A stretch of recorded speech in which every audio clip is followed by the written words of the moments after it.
পুজোর আগে মনে ডুয়ার্সের সংরক্ষিত বনাঞ্চল ও জাতীয় উদ্যানগুলির দরজা আবারও খুলে গেল। 3 মাসের বন্ধের পর আজ 16 সেপ্টেম্বর থেকে পর্যটকদের জন্য উন্মুক্ত হয়ে গেছে গরুমারা জাতীয় উদ্যান ও অন্যান্য বনাঞ্চল। বর্ষার সময় বনাঞ্চলগুলি বন্ধ ছিল যাতে বন্যপ্রাণীদের প্রজননকালীন সময়ে নির্বিঘ্নে চলতে পারে এবং বনাঞ্চলের গাছপালা সুস্থভাবে বৃদ্ধি পেতে পারে। এবার বন আধিকারিকরা সমস্ত নিরাপদ ব্যবস্থা খতিয়ে দেখে নিশ্চিত করেছেন যে পর্যটকরা আবারও জঙ্গলে প্রবেশ করতে পারবেন। গরুমারা জাতীয় উদ্যান এডিএফ ও রাজীব দে জানান, সাফারি ও হাতি সাফারির সব দিক খতিয়ে দেখা হয়েছে। নতুনভাবে দুটি কুনকি হাতি সংযুক্ত করা হয়েছে যাতে পর্যটকরা আবারও ভালোভাবে হাতি সাফারি উপভোগ করতে পারেন। পুজোর সময় পাহাড়ে যেমন পর্যটকদের ভিড় জমে, তেমনি ডুয়ার্সের পর্যটকরা বিপুল পরিমাণে আসবেন। গরুমারা বিভিন্ন ওয়াচ টাওয়ারে জিপসি গাড়িতে পর্যটকদের নিয়ে যাওয়া হবে। বনবাংলো এবং চাপড়ামারির স্যাঞ্চুয়ারির বাংলোর পুনরায় খুলে দেওয়া হয়েছে।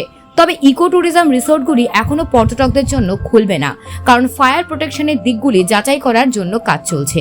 ডুয়ার্সের গরুমারা, জলদাপাড়া, চাপড়ামারি, বক্সা, চিলাপাতা অঞ্চলের পর্যটকরা আজ থেকে আবারও জঙ্গলের গভীর রাত কাটানোর, হাতির পিঠে সাফারি এবং জঙ্গল সাফারি করার সুযোগ পাবেন। পুজোর এই আনন্দের মুহূর্তে পর্যটকরা এই বিশেষ সুযোগ উপভোগ করতে পারবেন, যা পর্যটন ব্যবসার সঙ্গে যুক্ত মানুষদের জন্য একটি সুখবর। Bureau report, news prime Times. আজ থেকে খুলে যাচ্ছে গরুমারা ন্যাশনাল পার্ক এবং জলদাপাড়া ন্যাশনাল পার্ক। ডুয়ার্সের সমস্ত জঙ্গল, Chapramari wild life sanctuary, Chilapata, যেখানে যেখানে পর্যটকরা সমাগম করেন সাফারি এবং এলিফ্যান্ট রাইডিংয়ের জন্য, ডুয়ার্সে প্রত্যেক বছর বহু পর্যটকদের সমাগম হয়। আজ থেকে খুলে যাচ্ছে এবং সমস্ত পর্যটকদের স্বাগতম ডুয়ার্সে আসার জন্য। ডুয়ার্সের কালচার, ডুয়ার্সের ট্র্যাডিশন এবং ডুয়ার্সের ওয়াইল্ড লাইফ পর্যটনকে সাক্ষী করার জন্য সকলকে আহ্বান জানাচ্ছি। সকলে আসুন এবং বন্যপ্রাণকে খুব কাছের থেকে দেখার, অনুভব করার সুযোগ রয়েছে সকল পর্যটকদের সামনে। গরুমারাতে এবছর দুটো কুনকি হাতি বেড়েছে এবং টিকিটও দেওয়া হচ্ছে, তো সেই ক্ষেত্রে পর্যটকদের জন্য অত্যন্ত সুখবর। সকলেই আসুন, আবার বলবো, এবং ডুয়ার্সকে উপভোগ করুন। আমি Sayan Chakraborty, executive member, HHTTL।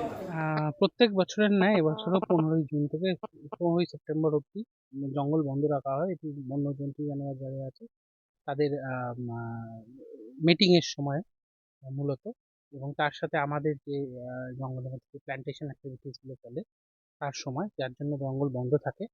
এবং এই বছরে বন্ধ ছিল এবং 16ই সেপ্টেম্বর থেকে যথারীতি নিয়ম মেনে এবছরও জঙ্গল খুলে যাচ্ছে পর্যটকদের জন্য। এখন তুই কি জঙ্গল সাফারি এবং জঙ্গলের বন বাংলো এগুলো বিশেষ করে এগুলোতে থাকতে পারবে তাহলে? না, আমরা এই মুহূর্তে আমরা শুধুমাত্র গরুমারা এবং চাপামারি বনবাংলো খুলছি, যেহেতু আমরা উপর থেকে আমাদের একটা অগ্নি নির্বাপন ব্যবস্থা সম্পর্কে আপডেট করার জন্য নির্দেশ এসেছিল। সেটা করার পর এই মুহূর্তে আমরা শুধুমাত্র দুটো বনবাংলো খুলে দিচ্ছি।